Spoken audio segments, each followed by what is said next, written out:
Boa noite a todos e a todas.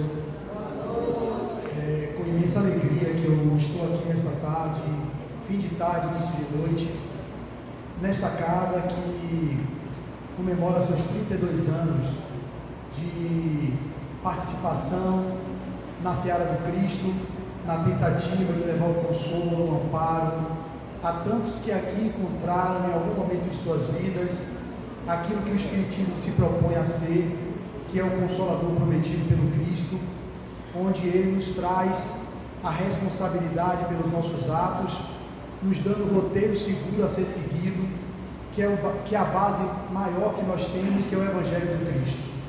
Então, 32 anos de labor no bem, com esse Instituto Manuel Flamengo Miranda, seu patrono, seu mentor, o Manuel Flamengo Miranda, baiano, que traz tanta contribuição no campo da mediunidade, da desobsessão, e certamente essa casa deve ser um grande laboratório, uma grande escola, um grande hospital de almas que aqui passaram nesses anos e que puderam se beneficiar com os recursos que o patrono, o mentor, Manuel Flamengo, pôde dispensar através dos trabalhadores e voluntários da casa, que se colocam à disposição como medianeiros nas salas de passe, nas salas doutrinárias, nas salas mediúnicas, como expositores e todos os trabalhadores de modo geral que procuram colaborar na Seara do Cristo.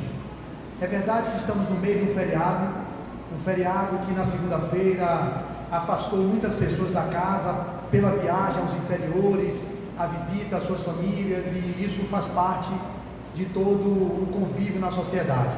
Mas o que a gente não pode nunca tirar férias é de nós mesmos, e nem dar feriado à nossa busca de aprimoramento e de transformação. Por isso que hoje eu escolhi um tema que é um tanto quanto pertinente para que nós possamos aprofundar nessas 45, 50 minutos que vamos dispor, e que é um tema que todos que estão aqui, de uma forma ou de outra, enfrentam no cotidiano. E esse título da palestra foi Culpa e Arrependimento. Por que culpa e arrependimento? Primeiro porque é a mensagem da benfeitora Marta, que nos deixou no sentido das suas mensagens diárias, de domingo a segunda a sexta-feira. Quem tem aqui o hábito de acompanhar, eu faço as locuções das mesmas e publico no meu canal do YouTube, Flávio Nery de Azevedo, Nery Curi. Tive a oportunidade de fazer 550, 560 locuções, de um total de 1.100 mensagens, que, para quem não conhece, Marcel Mariano é o médium que se disponibiliza todas as manhãs, de 5h30 da manhã até 6, ele está psicografando, quando ele libera na lista de transmissão do WhatsApp, e chegaram às nossas mãos verdadeiros bálsamos de luz, umas páginas no Correio Fraterno, em que nós intitulamos, e que o benfeitor Bezerra de Menezes, no dia 26 agora, deu as despedidas, porque ela concluiu sua tarefa quando começou em 26 de abril de 2019 e totalizou 4 anos no dia 26 de abril de 2023, com 1.100 mensagens publicadas, psicografadas pelo médium Marcel Mariano. E assim eu chorei. Quem quiser ver depois, eu me permiti ficar vulnerável pelo vínculo que eu estabeleci todas essas manhãs, de 550 locuções aproximadamente, e quando eu vi que ela não ia mais fazer, eu percebi que no domingo já tinha uma mensagem de oração, agradecendo a Deus pela oportunidade do trabalho. Se eu não me engano, foi na terça, 24 foi segunda, 25 foi terça, 26 foi quarta, foi isso mesmo. No dia 25, salvo engano, 24, ela fazia uma oração a Deus, agradecendo por tudo, por uma trabalhadora indigna que ela é. Você precisa ver o teor das mensagens dela. Se ela diz que ela é indigna, imagine eu, o que não sou, a indignidade em pessoa. Então esses espíritos de escola, esses espíritos que trabalham a humildade, sabem reconhecer que o que eles entregam é o mínimo, dentro daquele potencial do que o Cristo foi, como exemplo maior a ser seguido. Mas ela, estando assim a serviço do Cristo, trabalhadora da Seara do Cristo, ela nos deixou muitas mensagens lindas, que devem virar livros. Posteriormente, a proposta é que deve virar 10 livros de 100 páginas, ou 5 livros de 200 páginas. Marcel me avisou que deve fazer isso pela FEB, ou até pela Mansão do Caminho, pela Leal Editora, não sabe ainda. Mas isso virará livro. Enquanto não vira livro, vocês querendo ouvir as mensagens, estão no meu canal, Flávio Nery de Azevedo, essas 500 e poucas, e eu vou continuar fazendo da primeira, que ela postou no dia 26 de abril de 2019, até o dia que eu comecei a fazer em 2021, se eu não me engano, que eu comecei a fazer as locuções. Eu vou ter esse trabalho de continuar fazendo as locuções, para deixar todas elas registradas no meu canal, e assim, se vierem outras tarefas dessa seareira do Cristo, estarei colado, porque ela realmente preenche meu coração, inunda minha alma com as suas mensagens tão bonitas, tão pertinentes e tão atuais, que falam ao nosso coração, porque falam do cotidiano. Nenhum outro espírito no momento tem tido esse trabalho. Joana de Anjos publicou seu último livro através de Divaldo, no mundo do, se eu não me engano, no mundo de regeneração, no caminho do mundo de regeneração. É verdade que Manuel Flamengo Miranda, segundo a gente conversou nos bastidores, vai psicografar o último livro também por Divaldo, na despedida de Divaldo. Ele já está com 96 anos, deve partir a qualquer momento. Então a última obra de Manuel deve ser lançada esse ano, se não mudarem os planos, né? E assim a gente vai ter agora a Diviana de Carvalho, num seminário que vai ter na Mansão do Caminho, salvo engano, dia 5 de maio, que já esgotaram os ingressos. E Marta, trabalhadora junto com Joana de Ângeles e outros espíritos de escola, faz parte desse plantel de servidoras do Cristo. Então, para a gente fazer a palestra de hoje, eu vou me basear na mensagem dela, só são 2 páginas, ok? Normalmente eu faço a leitura da mensagem e desdobro o conteúdo para trazer para vocês a realidade do que seria a culpa e o arrependimento na lógica do que nós estamos vivendo. Eu poderia falar desse tema sem ler a mensagem, mas eu acho que a gente perderia muito, porque eu não conseguiria narrar a altura do que ela escreveu. Mas eu vou dar contribuições em alguns parágrafos, se eu me lembrar, de conteúdos psicológicos, numa abordagem transpessoal profunda, da psicologia profunda, como a psicologia espírita é, e a psicologia de Joana de Ângeles, nos seus 16 livros, em que ela nos trouxe, começando com Jesus e a atualidade, e terminando com psicologia da gratidão, passando pelo homem integral, o ser consciente, amor imbatível amor, plenitude e outras obras magistrais, onde ela traz a psicologia transpessoal, a psicologia profunda, a psicologia humanista. Ela cita os grandes autores que passaram, onde ela ficou 50 anos no plano espiritual, estudando a psiquiatria, a psicologia, a psicanálise, estudando todos os autores que trouxeram publicações, para ela fazer a série chamada Série Psicológica de Joana de Ângeles. Então, quando eu falar esses prolegômenos, essa introdução, é necessária porque, para poder contextualizar e vocês sentirem-se pertencentes ao meu discurso, porque eu vou falar o coração de vocês. Eu vou tentar traduzir, às vezes uma linguagem um tanto quanto rebuscada, numa linguagem que vocês possam levar para a vida de vocês. O Espiritismo tem que estar a serviço da vida. Não pode ser uma linguagem hermética, uma linguagem distante das massas e da população de modo geral. A população precisa, é claro, entender a doutrina espírita, porque é uma doutrina de estudo, uma ciência, mas é preciso que os oradores, os expositores, tragam de uma forma, sem vilipendiar a doutrina, sem massacrá-la, sem jogá-la na vala comum, trazer para que os outros que nos ouvem compreendam, porque senão fica um lugar de os eleitos que interpretam, compreendem, e os demais ficam se batendo aí, procurando ajuda nas casas espíritas, só buscando socorro, mas não se tornam os gestores das próprias vidas, porque a proposta do Espiritismo é empoderar vocês a serem aqueles que, através do uso do livre-arbítrio, possam criar uma realidade que seja consentânea com o Evangelho do amor que o Cristo nos legou. Se a gente fica apenas na escuta do que o outro diz, buscando ajuda na sala de passe, buscando ajuda nas mediúnicas de desobsessão, a gente esquece que nós mesmos deveríamos ser os que cuidamos de nós mesmos, em primeiro lugar, e não colocar na mão dos outros, do médico, do psicólogo, do terapeuta, do médium, do orador, a nossa vida. A nossa vida deverá ser cuidada por nós outros, em primeiro lugar, e em seguida, com as ajudas necessárias que todos podem recorrer. Eu também recorro a tratamentos espirituais nas várias casas onde eu já passei, Casa de Oração dos Menezes, na Casa do Caminho. Hoje eu sou da Federação Espírita do Estado da Bahia, participo também da Fundação La Harmonia, trabalho nessas casas de uma forma ou de outra, me colocando também, quando preciso, para a ajuda que eu necessito, no socorro espiritual, tomo meus passes, peço atendimento fraterno, e aqui nesse labor como expositor, não me torno melhor do que vocês, apenas me coloco como uma das habilidades que eu sigo, reconheço o teu, dos talentos que eu trago, para não enterrar, como na parábola dos talentos lá do Evangelho. Eu penso, olha, já que ele me deu os talentos que eu reconheço, deixa eu dobrar esses talentos para não pegar e enterrar e depois ser punido, como foi lá na parábola dos talentos, o que pegou 5 dobrou para 10, o que tinha 2 dobrou para 4 e o que tinha 1 talento enterrou. Como eu não quero enterrar meu talento, eu estou fazendo com que ele pelo menos dobre de 1 para 2. Então é isso que vocês podem fazer, olhar para isso, sair da culpa que vocês carregam. Se cometeram delitos e equívocos, quem aqui dentre vós não tiver se equivocado, que atire a primeira pedra. Se tiver alguém, eu vou declinar minha fala e vou começar a seguir. E você, aquele que segue você. Se alguém aqui tiver que nunca se equivocou, nunca se conspurcou, nunca vilipendiou alguém, nunca falou algo que machucou outrem, que nunca fez nada que possa desabonar a conduta de vocês, levante a mão, que eu seguirei você a partir de agora. Você é meu Cristo. Tem alguém?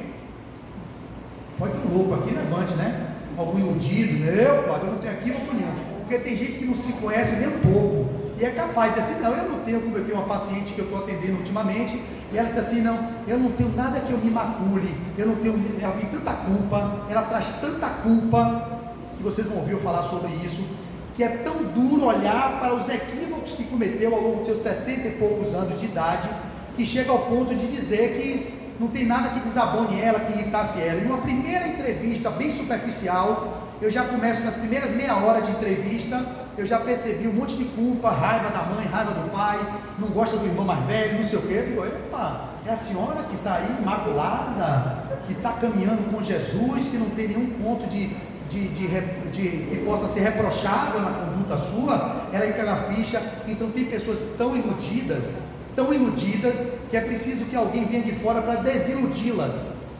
Por que isso acontece? Porque não tem nenhum nível de olhar para dentro, não consegue olhar para dentro, porque Jesus disse, buscareis a verdade vos libertará, e a verdade está dentro de cada um de vós, o reino de Deus está dentro, e nós temos um Deus interno que vocês não sabem, vocês procuram fora, que um Deus que pune, que castiga. A gente tem um Deus dentro, que é o self, que é o si mesmo, que é a centelha divina, que é esse Deus que a gente vai entender no Pai Nosso, quando a gente conversa, não é o Pai fora, é o Pai dentro, porque nós somos filhos de Deus.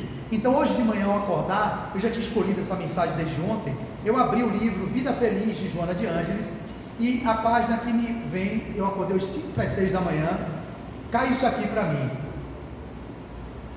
página 41, capítulo 41, melhor dizendo.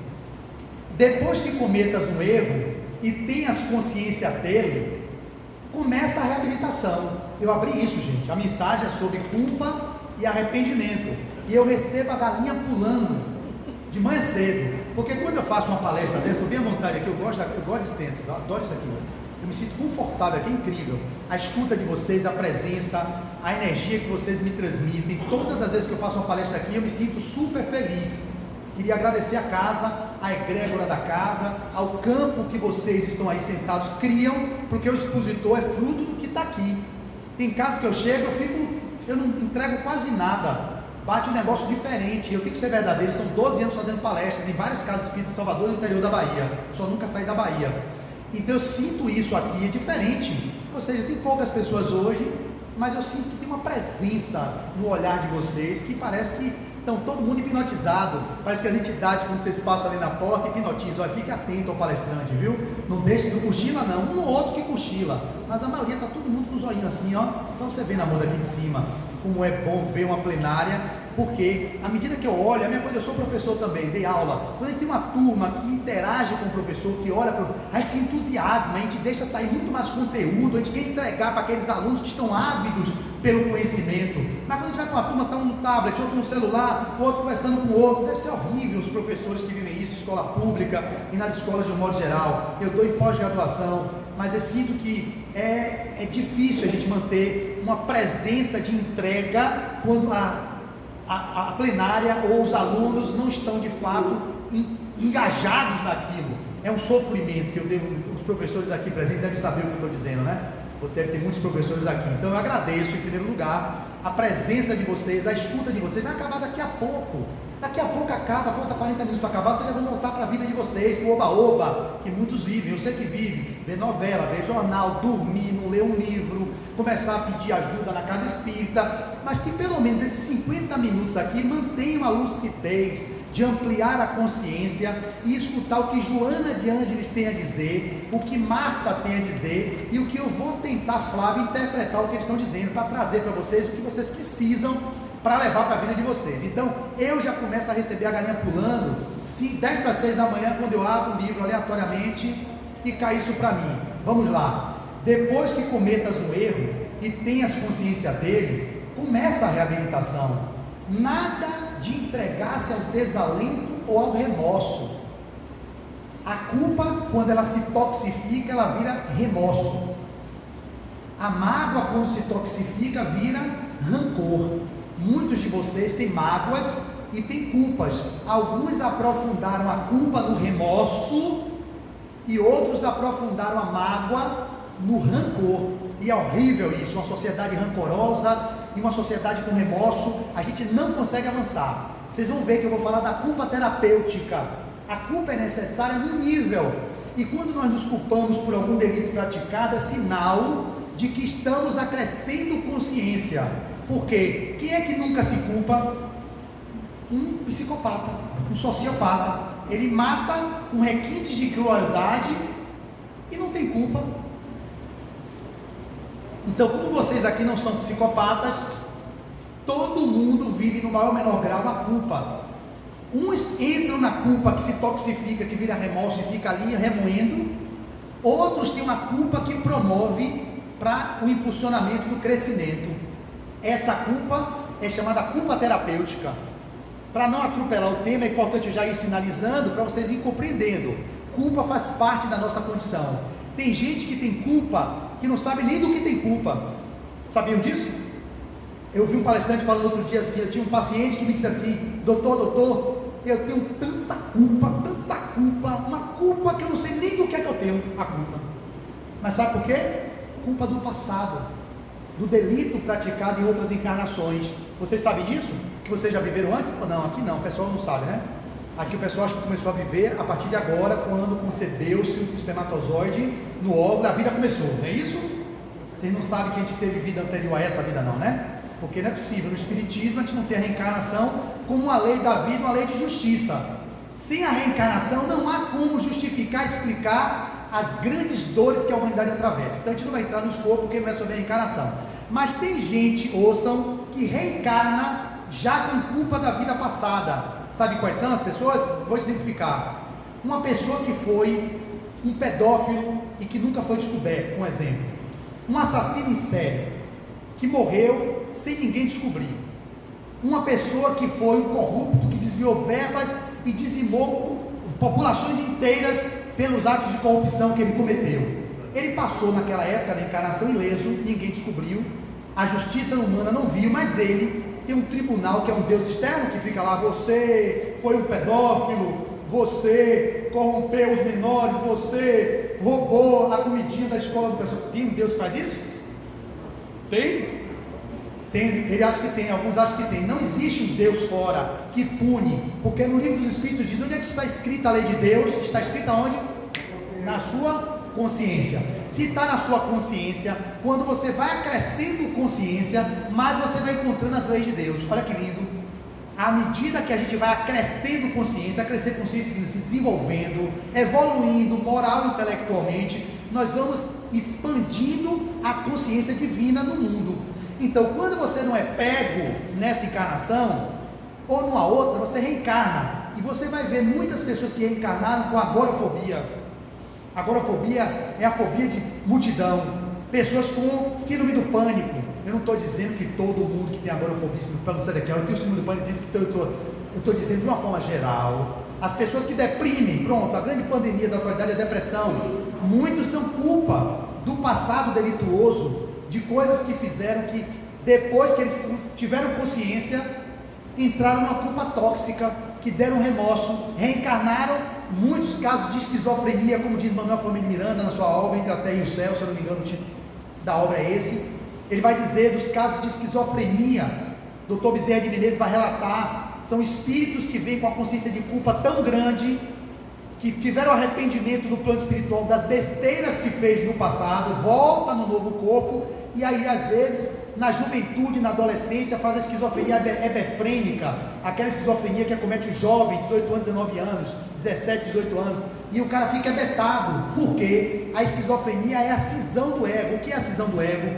O ego é essa instância psíquica que nos permite relacionar. Eu estou aqui me relacionando com vocês com uma estrutura egóica. Eu tenho uma persona do expositor, do palestrante, você tem a persona da ouvinte, o outro tem a persona da passista, o outro do professor, da mãe. Então a gente usa essas personas para se relacionar com o mundo. Então aqui é o ego, que como se fosse o que está na psique tentando manter a interlocução com o mundo externo, que faz a intermediação da fala. Mas tem gente que fica com que faz a esquizofrenia porque o ego, ele rompe com a realidade, ele não dá conta de olhar a realidade, porque a culpa é tão grande. Estou dizendo, uma das causas que a psicologia espírita explica, é tão grande a culpa que ele diz assim, não dou conta não, deixa eu ficar doido, entre aspas, porque não é doido. Esquizofrênico é esquizofrênico, a gente fala popularmente que é doido, né? Essas pessoas que andam sujo pela rua, falando sozinho.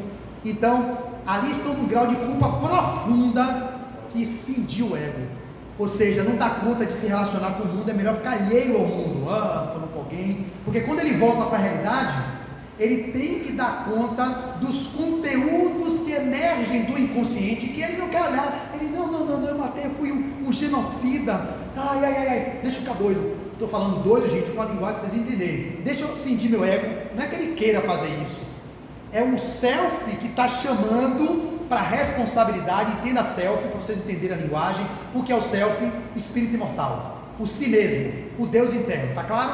Quando eu falo self, você já entende que é a essência, que vocês são espíritos, ok? Quando eu falo ego, é essa estrutura que está aqui falando com você, a serviço que deveria estar do self, do espírito imortal que eu sou. Então, o exemplo da esquizofrenia é o melhor exemplo para poder falar sobre a culpa que se toxificou e que passou de uma encarnação para outra e aprofundou ao nível de deixar o outro em estado de loucura, entre aspas. Por isso que é preciso de entender, lidar com a culpa é acolher que nós somos seres humanos comuns e imperfeitos e, portanto, nos equivocamos, e não porque nos equivocamos que você só assim mesmo, vou ficar assim mesmo, síndrome de Gabriela. Não. É reconhecer que nós somos pessoas criadas simples e ignorantes, inscientes, e que estamos caminhando para a consciência suprema, para os estados de plenitude do ser, para o desenvolvimento pessoal, que é da bem-aventurança. Então, quando ela diz assim, Joana, nada de entregar-se ao desalento ou remorso, da mesma forma como não deves insistir no propósito inferior, daquele equívoco que você cometeu, matou criança, desviou verba, estuprou, degolou, fez qualquer besteira. Da mesma forma que você não deve insistir no propósito inferior, não te podes deixar consumir pelo arrependimento. Olha a palavra arrependimento na mensagem de hoje. E o tema da palestra é culpa e arrependimento. É uma sincronicidade incrível que o universo faz quando você está a serviço de uma causa. Você vai ter ajuda sempre, todos vocês estão tendo ajuda. Mas por que vocês não percebem? Porque não param para ouvir Deus. E onde é que está Deus, Flávio? Está onde? Fora? Do centro? Aqui não, está dentro. A gente não para ouvir Deus. Aí você fala, como assim, Flávio? A gente vive tão atormentado. O self está todo o tempo, self já entendeu, né? Espírito imortal, essência divina, dizendo, filho, para um pouco, eu estou lhe sinalizando um tempão, que não está dando mais, você não me ouve. Aí chega do trabalho, vai ligar a televisão, acaba a televisão, liga o WhatsApp, vai para o WhatsApp e liga o Instagram, pega o Instagram, vai para o Facebook, deita na cama para ler, pega o livro para ler, cochila e já dormiu. Não tem tempo para entrar em contato consigo mesmo, é só fora, é o fazer externo. A pessoa que não para, já acorda com a vassoura na mão, aonde você vai, eu vou varrendo, porque a inquietude é tão grande, que já pula da cama e não consegue nem fazer uma higiene mental, de 1 minuto ou 2, para entrar em contato com Deus. Cadê Deus? Não é fora não, é dentro, é para assim, fazer assim, ó, abre uma página de otimismo, recebe a galinha pulando, porque aqui a intuição, com a inspiração, faz com que os benfeitores que dormiram com você, façam com que você abra aquela página que você precisa ouvir. Mas se você abre a página, lê e já sai pulando, você nem deu tempo de digerir a página. Você para um pouco, fica 2 minutos meditando, o que é mesmo, da mesma forma como não deves insistir, Flávio, no propósito inferior, de tudo que eu faço que é inferior, não te podes deixar consumir pelo arrependimento, Flávio. Não fique preso no arrependimento, consumido no arrependimento, que ele não vai levar para lugar nenhum. O arrependimento, ele é importante para apenas sinalizar que você precisa mudar o roteiro. Vamos mudar a rota. Mas se você ficar preso, se consumindo no arrependimento, que arrependimento, meu Deus, eu estou arrependido porque eu fiz aquilo, porque eu dei aquela surra na minha mulher, meu filho, eu bati tanto nele, meu Deus, não vai mudar a surra que deu. Por isso que o livro Céu e Inferno diz claramente, você precisa passar o arrependimento do ato delituoso, digamos, dei uma surra no filho, que deixei ele muito mal, eu me arrependo, eu posso me reconciliar com ele, comigo mesmo, me reconcilio comigo, digo, eu sou humano como imperfeito, quebrei ele na porrada, era o que eu tinha naquele dia, perdi a cabeça, mas o remorso e a culpa tóxica e o arrependimento que não vai me levar para mais, só vai me levar para a depressão e o suicídio, então não rola, já chega para essa conclusão. Então o que é que eu vou fazer? Eu vou expiar a dor, está lá no Céu e Inferno, arrependimento, expiação, e não é cobrança de dívida, reparação do dano. O que seria? Eu arrependi do ato, eu expio. A expiação é o sofrimento inerente ao ato da surra que eu dei meu filho, que vai gerar um sofrimento quando você tem consciência, quando não tem não, dei a sua, quebro na porrada todo dia, não estou na consciência, mas um dia a consciência desperta, deste martelo que o prego chama, não tem esse ditado, vai ter um dia que Hitler, que cometeu o holocausto, ele pode ter feito aquilo, está no plano espiritual achando que está tudo certo, um dia o remorso, a culpa, o arrependimento, quando ele acrescer consciência na evolução, meu Deus, o que foi que eu fiz com os judeus? Como é que eu fiz isso com meus irmãos? O arrependimento. Só que se ele para naquilo e se paralisa, acabou, depressão, suicídio. Ele olha para aquilo, arrepende-se daquilo, e agora o que é que eu posso fazer? Eu vou expiar isso, expiação, e vou reparar, voltando para empoderar os judeus, ou encarnar no meio dos judeus, sei lá, qualquer coisa, para que ele se ajuste com a própria lei de Deus que está dentro dele. Exemplo, esse é bom, mas eu vou dar um melhor ainda. O melhor que eu vou dar é o de, na leitura da mensagem, que é o de Simão Pedro e de Saulo de Tarso, vai ser citado pela benfeitora. Finalizando a de Joana, para ir para a de Marta, porque o tempo urge. Eu tenho até 6h30, não é isso, minhas irmãs? É isso mesmo, gente? Está tudo bem para vocês? 6h30, tá bom, né? Vocês aguentam? Vocês veem que eu falo pouco, né? Aqui não é uma coisa que é comum na minha vida falar. Vocês veem que eu não tenho muita habilidade para querer falar. Se deixar, eu falo até amanhã. Isso só minha esposa que sabe o que ela vive comigo, que não aguenta mais me ouvir, porque ela está aqui presente, às vezes eu faço spoiler dela. Hoje eu não estou falando que ela está aqui, ela pode me bater.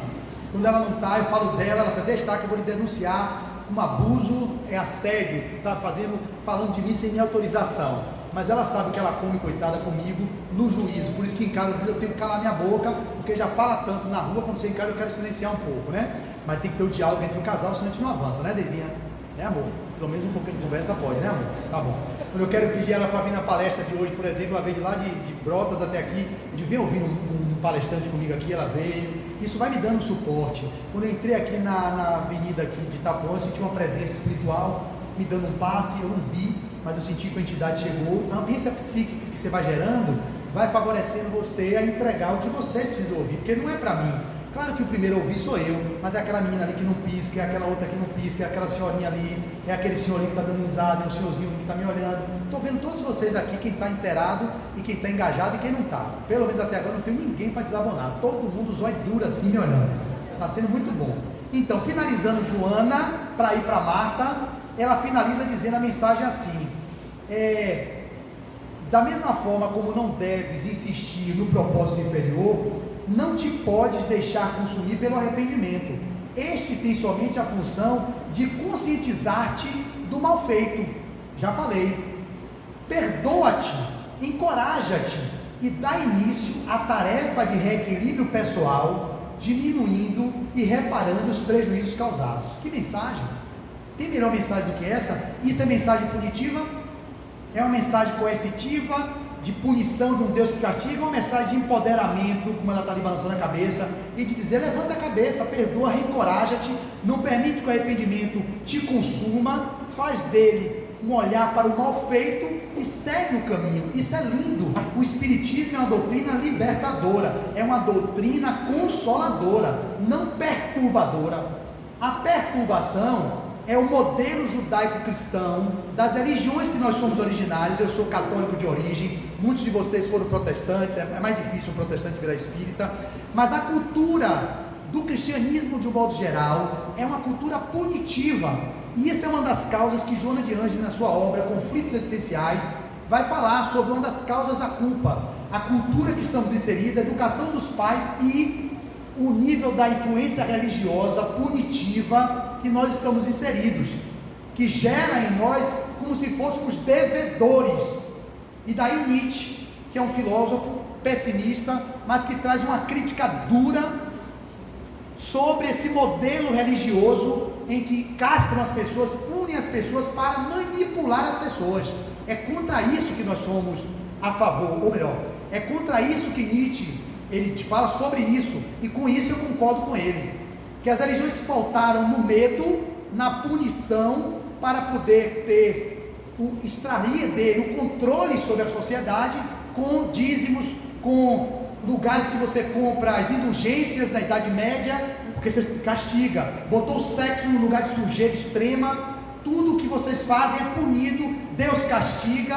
Era bom que na hora que vocês estivessem dando um castigo no filho de vocês, né, eu vi o palestrante dizendo, eu dei risada, ele disse assim: menino, não faço não, porque Deus vai me castigar, você não sabe o que é. Aí era bom que Deus apareceu: eu não me bote no bolo, nunca, não vou castigar ninguém, que eu não sou, eu sou amor. Você, mãe, que não quer que ele apurre, está dizendo que vai castigar para você controlar o menino.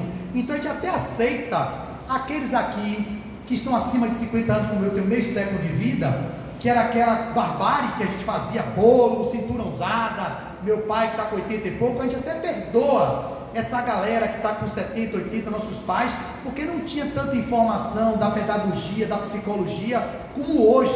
Mas os que estão abaixo de 50, que tem filho, que reproduz esse modelo de coação, de violência contra a criança, já não cabe mais, porque não é mais sobre não saber que isso vai gerar dano. Nossos pais davam meia dúzia de bolo, eu tomava meia dúzia de bolo, já contei isso aqui, conto sempre. Chegava em casa, eu amo meu pai e amo minha mãe, mas na hora eu tinha uma raiva dele retada, queria matar aquele velho, porque você apanhava 3 turnos de porrada, ninguém merece. Eu apanhava de 8 às 18, minha avó, que ficava cuidando da gente, era de cinto, porrada o dia solta. Aí quando dava 18 horas, minha mãe chegava, ele dando uma risada, o velhinho ali, ó, tem mais de 50, já estava assim, ó, bolo, aí já gostando.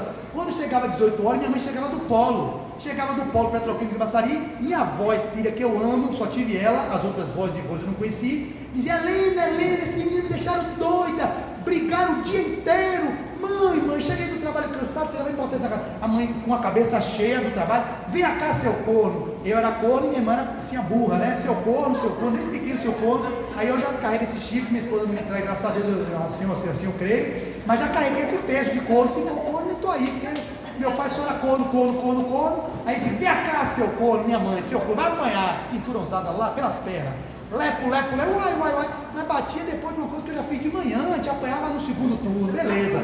Aí eu ficava de 18 horas até 22, que era a hora que meu pai chegava do Iguatemi, meu pai trabalhava na Ótica Ernesto, do Iguatemi fechava 22, ele vinha com rodoviária circular A, mora em Brotas, não tinha carro, pobre, vinha vendedor de óculos ali. Aí minha mãe enchia a cabeça de Gabriel: esse menino quase mata a mãe.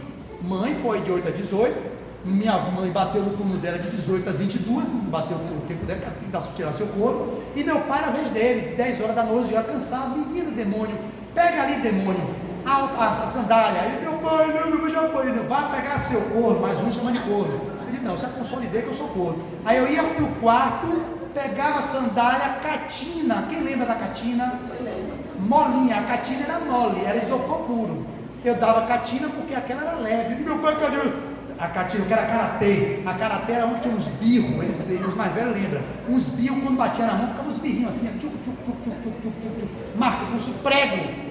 A karatê parecia prego, porque ela encaixava uma na outra assim, era a sandália que você abria, tipo assim, tinha um monte de bio, aí quando batia com aquele menino, parecia pneu de trator. Aí vamos lá, irmão, não briga, seu corno, bolo, ai meu pai, ajoelha, agora abraça seu irmão. Aí eu abraçava meu irmão, eu gostava dessa parte. Se ele fizesse isso, eu achava melhor.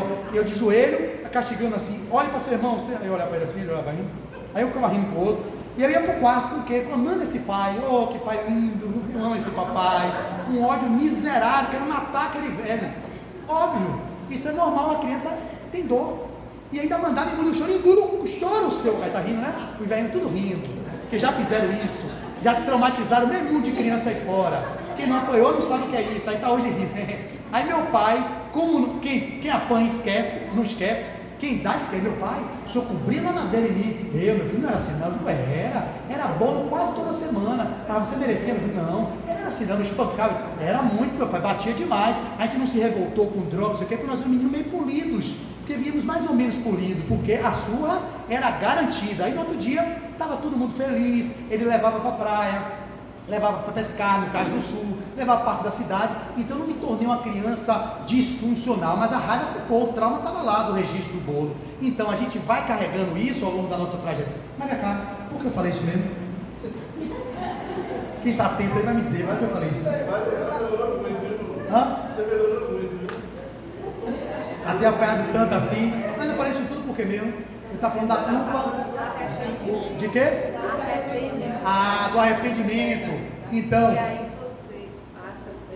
eu passei pela experiência e a gente pode não se toxificar nessa culpa. Meu pai ficou com a culpa por ter feito isso, minha mãe também ficou, se arrependeu um pouco e foi tocando a vida. Eu tenho um pai maravilhoso, que eu amo e agradeço os pais que Deus me deu, que era a família que eu precisava para chegar ao nível de desenvolvimento que eu estou hoje. Então aí Marta vai dizer assim: no transcurso de uma existência, seja curta ou dilatada, inúmeros verdugos da alma se apresentarão na estrada, inibindo o aprendiz e dificultando a marcha. Não possuem feição material, nem são meliantes de haveres transitórios, emprestados pela divindade para nosso próprio crescimento. E dentre tantos carcereiros de nossa paz, localizamos o arrependimento como um dos mais ácidos e corrosivos que existem. Dificilmente se achará uma só pessoa no mundo que, em olhando para trás, não se arrependa de alguma atitude ou frase dita em momento de pavio curto. A explosão de cólera que afastou uma pessoa muito amada, aquela deliberação tomada sem escutar os dois lados da controvérsia, descobrindo meses depois que se fez a escolha do lado errado. Que arrependimento, hein? Quando você não ouve os dois, tipo o pai mesmo que dá uma surra no filho, o filho quer explicar: não, meu pai não fui eu, meu pai não fui eu, não ouve, dá surra. Um mês depois, ele descobre que o filho não tinha envolvimento nenhum com aquilo, foi o vizinho, e ele cobriu na madeira no menino. Eu dizia uma história do meu pai na época, para poder me livrar dos bolos, que foi verídico, acho que foi um caso real, de um menino que foi lá no carro do vizinho e passou um prego. O menino tem arte do cão, né? Ele passou o prego de fora a fora e arranhou com raiva do vizinho, do filho, do pai do outro, subiu, o outro pai entregou, ele chegou e simplesmente falou: você vai tomar bolo. Deu tanto bolo no menino, que a mão do menino fez um edema. Sabe o que é edema, né? Inchaço. E esse edema necrosou a mão, que dificultou a circulação sanguínea. O menino foi internado e amputou as duas mãozinhas. Ele voltou para o papai e disse assim: meu pai, olha o que o senhor fez, eu não tenho mais minhas mãos, o bolo que o senhor me deu. Isso é real. Na época que eu soube disso, lá na minha adolescência, eu pegava essa história e contava para meu pai direto: meu pai, o menino tomou bolo, chegou a necrosar a mão, olha o senhor com esse bolo aí, para aliviar para mim. Esse pai não suportou e deu um tiro na cabeça e se matou. Então, olha que tragédia. Uma briga de um vizinho, de menino, de criança, passa um prego num bem material, o pai denuncia o menino que fez aquilo, o pai, para repreender, ao invés de reparar o que foi o erro, dá uma surra no menino a ponto de dar bolo, a ponto de ser tão cruel que fez um edema e necrosou, perdeu circulação, amputou as mãozinhas do menino. O menino conta com uma história que o papai perdeu as mãos, o pai não aguenta um tiro. Então, o arrependimento tardio gerou uma culpa tóxica que levou o remorso, que levou o suicídio. E aí eu vou dar exemplo na história de dois casos de arrependimento, que um se transmutou em uma grande contribuição e o outro foi para o suicídio: Judas e Pedro. Judas entregou o Cristo por 30 moedas. pensando que Jesus seria aquele guerreiro que libertaria Jerusalém do povo romano com armas. Foi um equívoco. Por 30 moedas entregou ao Sinédrio, que fez com que Jesus passasse pelo que passou. Ele se culpabilizou, não suportou e se enforcou. Foi a culpa e o arrependimento tóxico que levou ao quê? Ao suicídio. Pedro: me negarás 3 vezes, Pedro, antes do galo cantar. Eu, mestre. Pedro foi para o Calvário, e lá no Gólgota, naquele trânsito que Jesus vivia, seu Calvário, martírio, ele nega o Cristo 3 vezes, e o galo canta, e Pedro se arrependeu. Viveu com Cristo por 3 anos, dormia na casa dele, que Jesus dormia na casa de Pedro, era onde ele mais convivia, era o apóstolo dos amados, ele e João evangelista. E no entanto, Pedro fez isso com Jesus. Olha que arrependimento. Só que Pedro transmutou o arrependimento dele em um movimento que levou para o mais, que ele criou a casa do caminho, e não se permitiu ser crucificado de cabeça para cima, foi martirizado na cruz de cabeça para baixo. Então ele fez o ciclo dele de entrega ao Cristo, fazendo o trabalho com os filhos do Calvário, acolhendo todos os párias dentro de um trabalho de proposição de a dor do arrependimento por ter negado Cristo, expiou com o sofrimento e o martírio que ele teve que enfrentar, mas ele reparou o equívoco entregando-se em sacrifício à causa do Cristo. Era isso que deveríamos fazer todos nós, com as culpas que todos temos e que às vezes nós não permitimos um desenvolvimento de habilidades a partir disso e deixamos que ela se toxifique.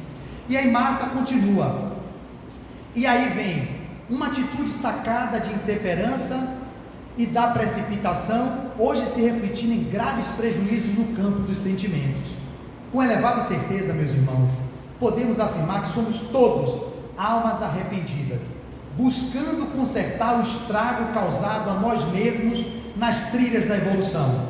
Visitados pela maturidade, que somente o tempo oferta, hoje, pensando melhor, deveríamos ardentemente voltar nos anos vividos e consertar em consequência cometida a injustiça perpetrada e a ferida provocada em alguém tão somente por causa da nossa imaturidade no agir ou no falar.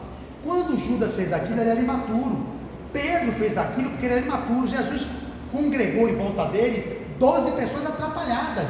Pedro altamente temperamental, que era grosso como o quê?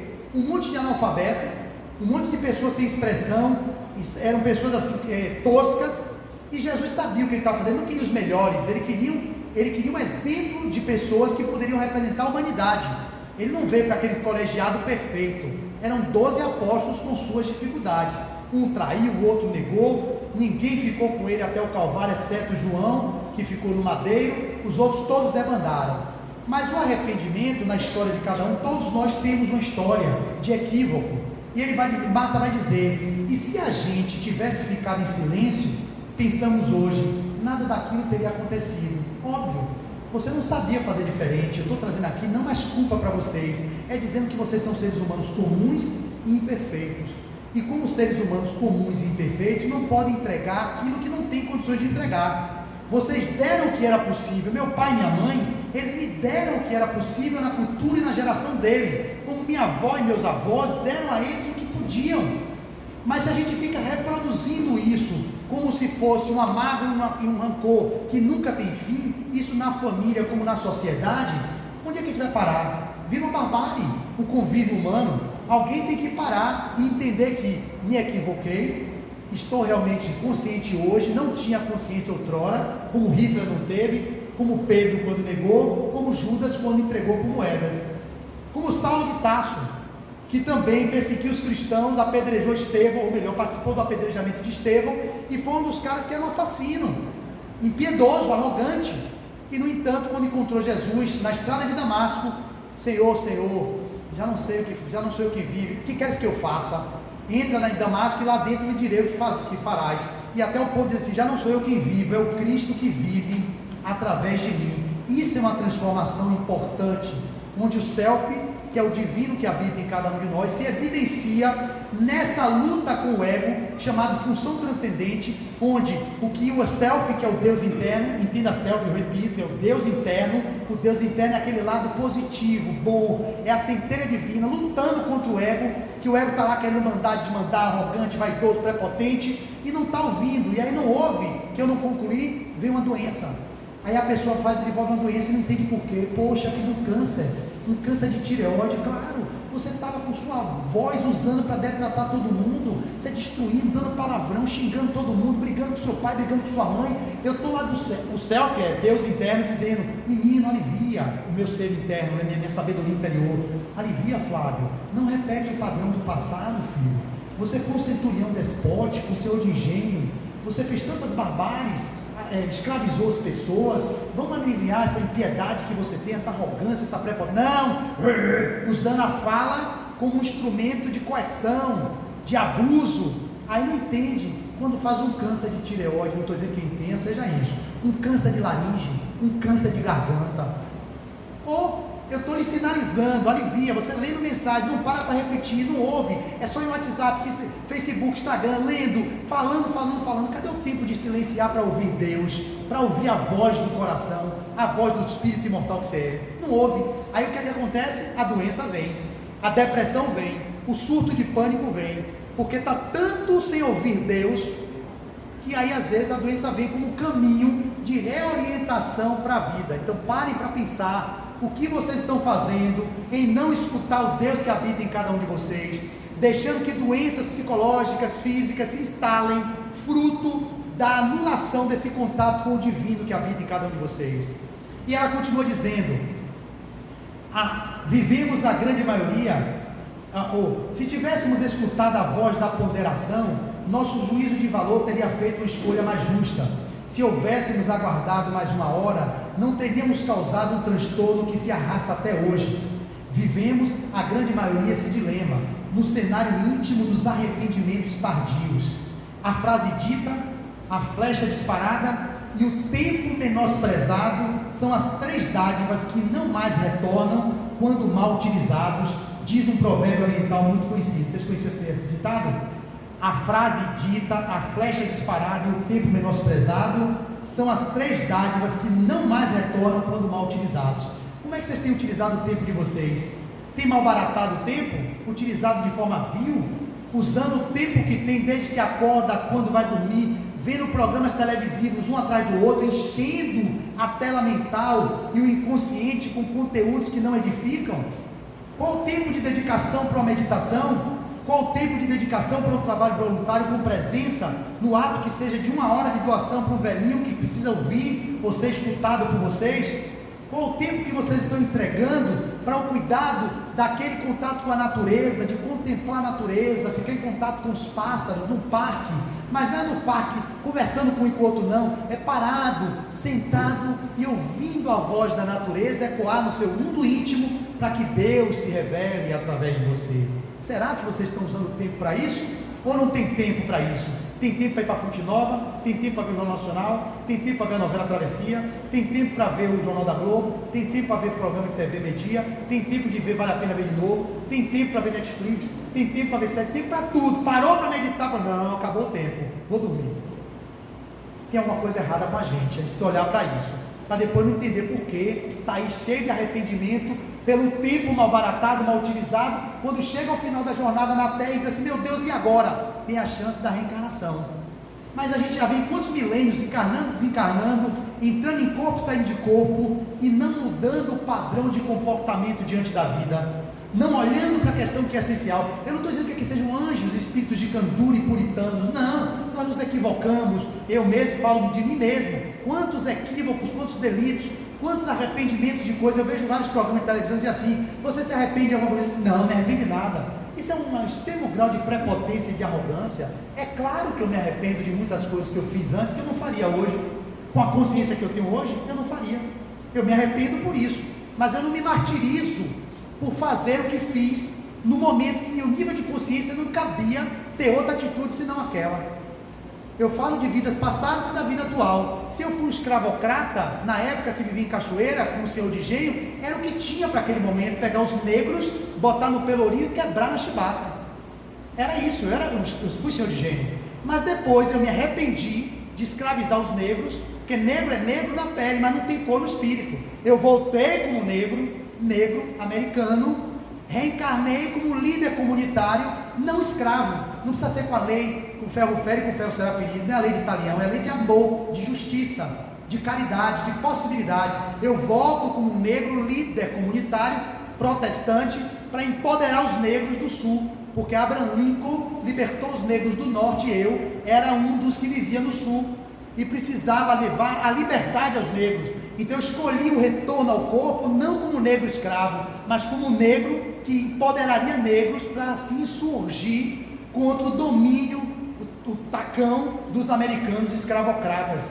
E aí eu morri dentro de um galpão como esse, carreguei uma culpa, isso eu vi na regressão de memória, no meu trabalho de formação, e eu vi que eu morri assim, como se fosse um salão como esse. Eu liderava na manhã de domingo, nas minhas manhãs, falando sobre o Evangelho, mas eu falava também, vamos, meus irmãos e mulheres pretas, meninos pretos, homens pretos, e eu líder comunitário. Os americanos fecharam o galpão com aquelas madeiras, jogaram tochas de fogo e queimaram o meu povo negro, todo mundo dentro queimado e eu junto.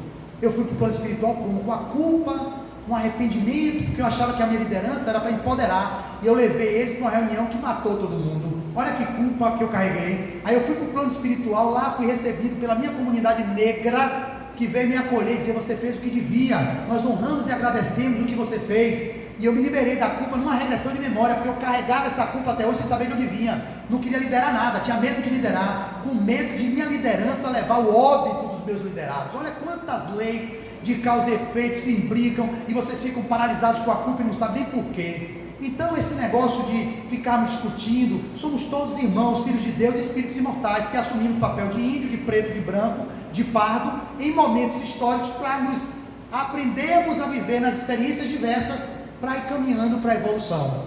E ela continua dizendo, para ir terminando, que só me restam 5 minutos, não é isso? O relógio está ali? 5 minutos? Em nome de Jesus? Amém. Eu termino em 5.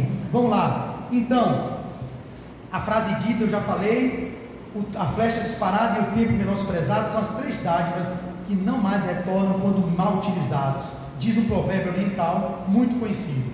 E suas consequências perduram no tempo, gerando mal-estar e crise de culpa, 2 cruéis sicários da alma. Certamente que na esteira do tempo surgem as ocasiões onde os protagonistas dessa ou daquela situação são situados pela bondade de Deus na mesma estrada, uma vez mais permitindo a ambos sublime oportunidade de reconciliação. Esse ponto eu não posso deixar de simplificar. A minha família é fruto dessa união de pessoas que se reencontram na estrada como forma de se reconciliar. Minha irmã, minha escrava em Cachoeira, meu irmão escravo, irmão de minha irmã e meu irmão, meu pai senhor capelão, divergir de mim, eu era escravocrata e ele era abolicionista, e minha mãe e minha mulher, toda a família, padre, eu senhor de engenho, minha mãe esposa e meus negros, meu irmão e minha irmã negros, que eu quebrava na chibata. Senhor de engenho, é para fazer isso, senhor de engenho escraviza, era o que eu tinha para aquele momento. E ali eu criei um karma, eu criei um comprometimento histórico com minha família. Só que aí eu voltei para os Estados Unidos, me resolvi com minha escravidão, voltei negro, morri lá queimado, e me encontro com meu pai, minha mãe e minha irmã nessa encarnação como pai, mãe, irmão e irmão. Fazemos parte da família de laços consanguíneos e estamos nessa encarnação fazendo parte da família pelos laços do Espírito, como está no Evangelho. Os laços da consanguinidade são a genética, que nós somos filhos do mesmo pai e da mesma mãe, então somos pelo laço da consanguinidade. Mas estamos estabelecendo nessa vida, pelos laços de amor que nos nutre, a nossa união familiar, que é exemplo para várias famílias de vários jovens da nossa comunidade onde a gente mora, que a gente está se estabelecendo pelos laços do Espírito, nos reconciliando nessa grande oportunidade da jornada evolutiva que todos temos na reencarnação para reparar as arestas.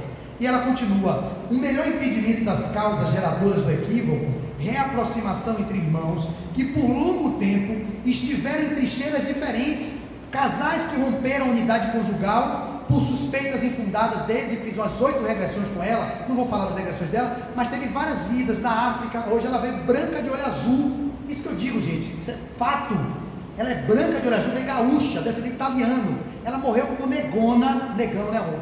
Negão. Um negão, um navio negreiro vindo da África para cá. Morreu lá embaixo com os piratas roubando, ela lá tentando, morreu porque tinha pânico de água, morreu afogada no navio negreiro, era preta dessa cor, da cor disso aqui.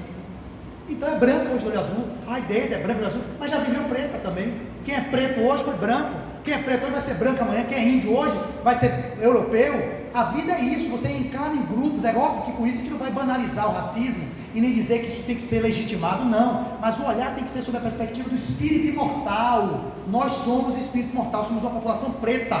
Eu sou preto, pardo, ela é branca, mas eu sou preto, pardo. Ela é preta, marrom, ela é preta, retinta, com a cor mais escura. Somos 56% da população brasileira é preta. Então a gente tem que ter realmente são políticas de afirmação para evitar que esse racismo estrutural se impere, porque a gente sabe que é espírito, não é por isso que legitima o racismo na sociedade, mas também entende que quem vive isso hoje passa por experiências de aprendizado evolutivo e que devem tirar disso a melhor lição de vida, não baixar a cabeça. Não é sobre isso que eu estou dizendo, estou falando uma plenária preta aqui, a maioria aqui pretos. Vocês entendem o que eu quero falar? Vocês são espíritos que estão encarnados numa tez preta, mas o espírito não tem cor. Vocês estão na jornada da evolução. Como é que vocês estão aprendendo na experiência do negro ou do preto, do preto pardo, que a gente vive os preconceitos. Meu irmão foi pego como ladrão e não era ladrão, estudar na escola técnica, ele, um trauma que ficou para o resto da vida. O policial passou pretos e viu meu irmão preto, pegou ele, disse que era ele que era o ladrão, levou no camburão, foi mostrar para o capitão disse: ele mesmo, leva preso mesmo. Meu irmão, pelo amor de Deus, rapaz, não faça comigo, é injustiça.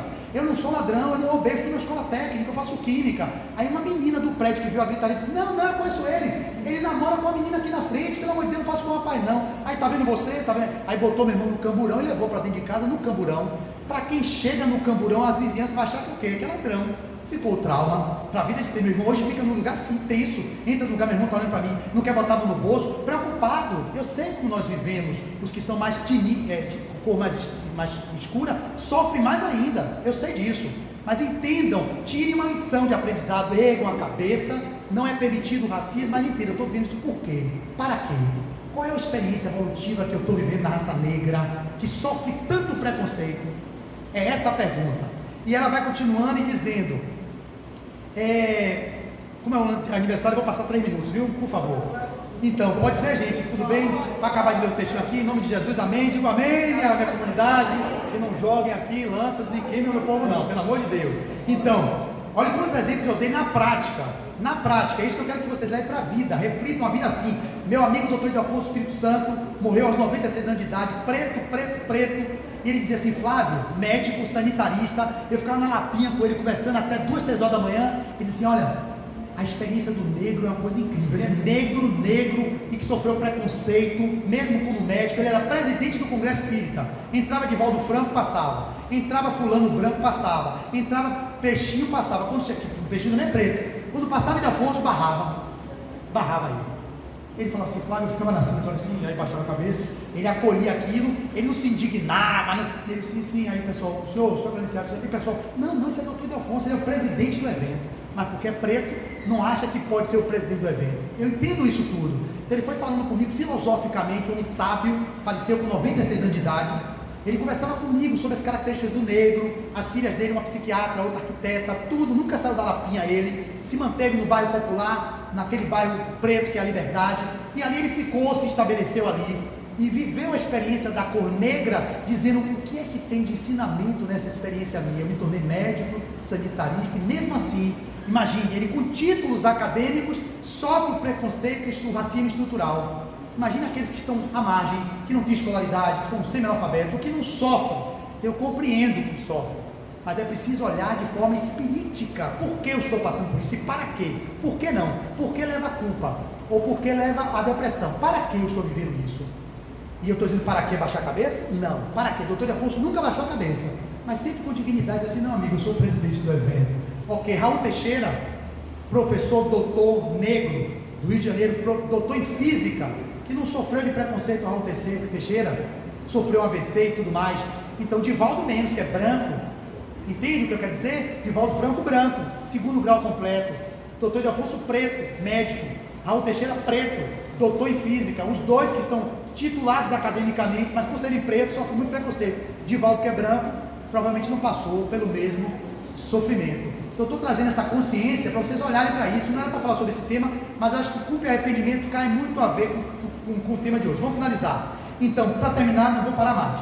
Um melhor entendimento das causas geradoras do equívoco, reaproximação entre irmãos que, por longo tempo, estiveram em trincheiras diferentes, casais que romperam a unidade conjugal por suspeitas infundadas, sem que um tivesse ocasião de esclarecer ao outro que aquela história estava mal contada. E o arrependimento segue fazendo vítimas.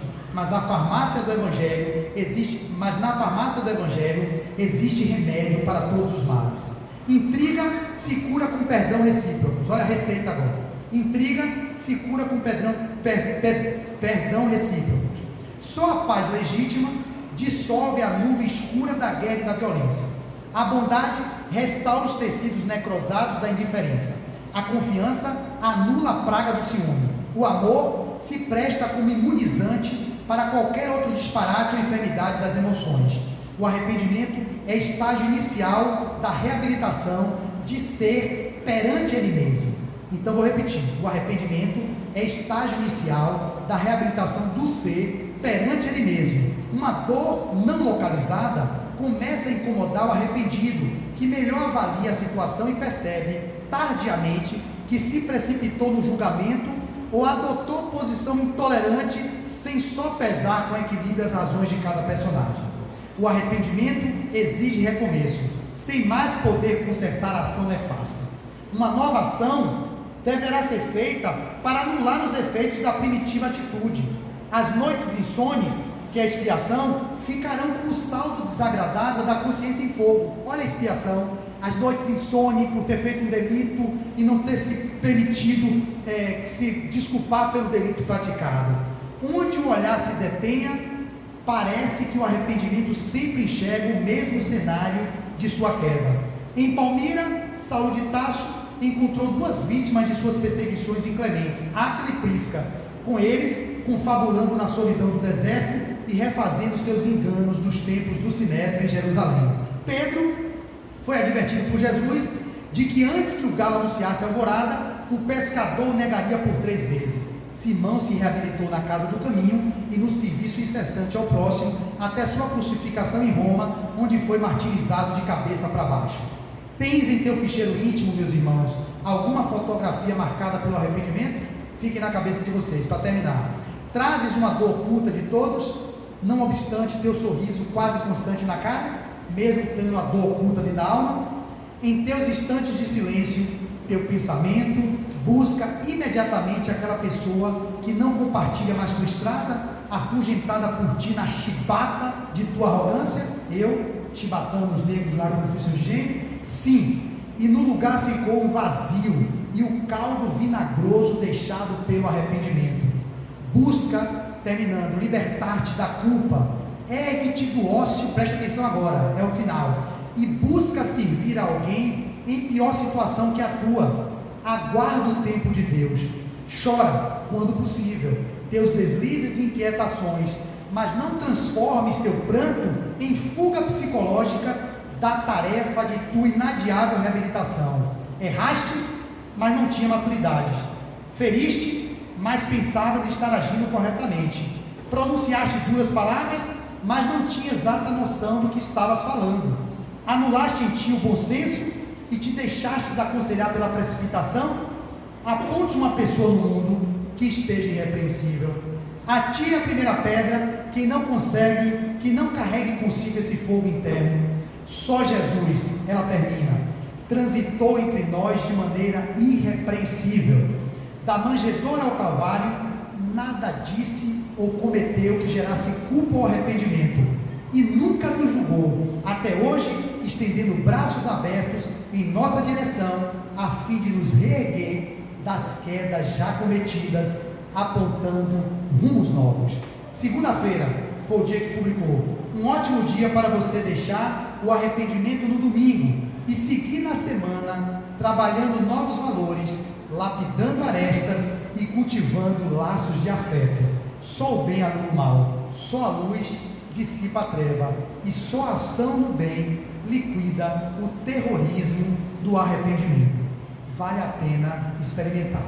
Que Jesus nos ampare, nos guarde e nos guie, e que o arrependimento seja só um êmulo, um incentivo para a libertação da culpa tóxica, para que vocês possam fazer o caminho do reparo na consciência culposa, gerando atos de amor e de serviço para todos aqueles que estão à nossa volta. Deus abençoe a todos nós e até uma próxima oportunidade. Muita paz. Obrigado.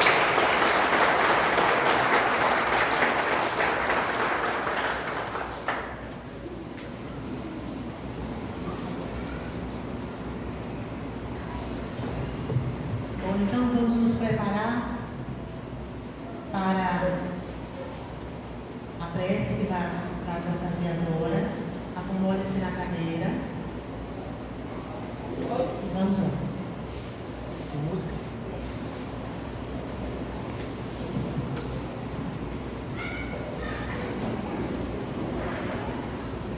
E assim, deixa essa música entrar.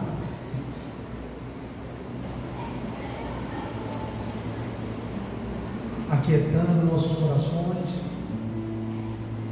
agradecidos por esse momento de celebração dos 32 anos do Instituto Manuel Filomeno de Miranda, rogando a presença amorosa dos benfeitores espirituais sobre a gestão do nosso Manuel e sobre o governo maior do Mestre Jesus. Somos gratos, Senhor, pela oportunidade do serviço singelo, pela experiência do aprendizado nas vicissitudes do caminho, nos delitos que praticamos, nas transgressões, nos equívocos, mas também já nos rejubilamos pela alegria do encontro com o Teu Evangelho de amor, de justiça e de caridade. E é na certeza do Teu amparo inexorável que vamos finalizando esse encontro celebrativo com aquela oração exarada no livro Parnaso do Além-Túmulo, pelo venerando apóstolo Francisco Cândido Xavier do Espírito José Silvério Horta, quando ele nos diz assim: Pai nosso que estás nos céus, na luz dos sóis infinitos, Pai de todos os aflitos deste mundo de escarcéus, santificado, Senhor, seja o Teu santo nome sublime, que em todo o universo exprime concórdia, ternura e amor. Venha a nós o Teu reino de amor e de bondade, de paz e de claridade, na estrada da redenção. Cumpra-se o Teu mandamento, Senhor, que não vacila nem erra, nos céus como em toda a terra, de luta e de sofrimento. Evita-nos todo mal, dá-nos o pão do caminho, feito na luz do carinho do pão espiritual. Perdoa-nos, meu Senhor, os débitos tenebrosos, de passados escabrosos, de iniquidades e de dores. Auxilia-nos também nos sentimentos cristãos a amar aos nossos irmãos que vivem no bem. Com a proteção de Jesus, livra a nossa alma do erro, sob o mundo de desterro, distante da Tua luz. Que a nossa ideal igreja seja voltada à caridade, onde se faça a vontade do Teu amor. Assim seja, Senhor. Glória a Deus nas alturas e paz na terra aos homens e mulheres de boa vontade. Se conosco, Jesus, hoje, amanhã e sempre. Louvado seja Deus e feliz aniversário ao Manuel Filomeno de Miranda. Muita paz a todos vocês.